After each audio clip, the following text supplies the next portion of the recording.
Pakistan, it's the mother of all ironies. They spent decades using terrorism as state policy, but now they have problems with it. Why? Because those same terrorists are attacking Pakistan. Let's look at the complaint first. It came from Pakistan's ambassador to the United Nations. He was addressing a special meeting on weapons, especially small and light weapons. There he called for a campaign to recover arms from terror groups. There was special reference to one, the TTP, or the Tehreek-e-Taliban Pakistan. Let me quote from Islamabad's statement.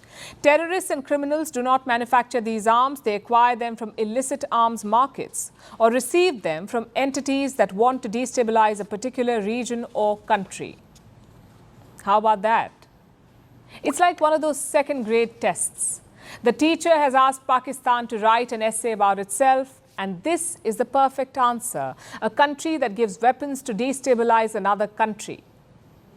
Pakistan has been doing it to India. Hundreds of Pakistani weapons have been found in Kashmir. They were used by terror groups to spread chaos. Was that not problematic? Back then, Islamabad said nothing. They kept funding and arming terrorists in Kashmir. So why the outrage now? Because this time, Pakistan is the victim. Let me tell you about the TTP, the group they're complaining about. It's a largely Pashtun terror group in Pakistan. It also has ties with the Afghan Taliban. They're sort of like ideological cousins.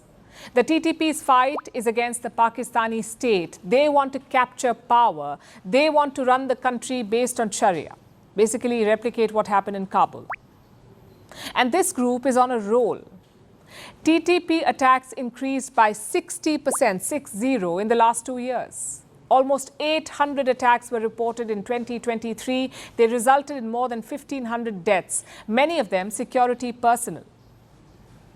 And 2 provinces are the worst affected: Khyber Pakhtunkhwa and Balochistan.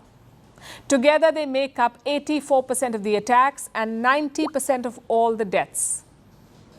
And that tells a story, because both these provinces also border Afghanistan. Islamabad has asked Kabul to control the TTP, but the Taliban have refused to do it. They have given safe haven to TTP fighters near the border. They've also given them weapons. And not just any weapons, American weapons. When the US withdrew from Afghanistan, they left behind a lot of weapons, some $7 billion of arms. Reports say the TTP is using some of these American weapons. We're talking about deadly equipment here, like M16 machine guns and M4 assault rifles, which brings us to Pakistan's latest complaint. They're unable to handle this threat, so they want global support. An appeal was made in March as well. Pakistan used the United Nations Security Council to build pressure on Kabul. They said Afghanistan should rein in the TTP. But like I said, no luck. The world has more than enough on its plate.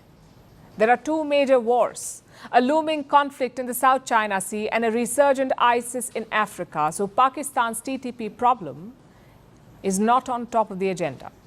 Nonetheless, Islamabad will keep raising it. They are wooing investors from China and West Asia, but all of them are demanding security. They want their assets to be safe. So Pakistan's economy is also pinned on fighting the TTP. Plus, they need military aid. The US halted Pakistan's aid program in 2018. Some of it has been resumed under Joe Biden, but Pakistan's army will want more. All of this explains their decision to raise the issue at the United Nations. Pakistan wants to globalize the TTP problem. But again, 2 questions remain. Number 1,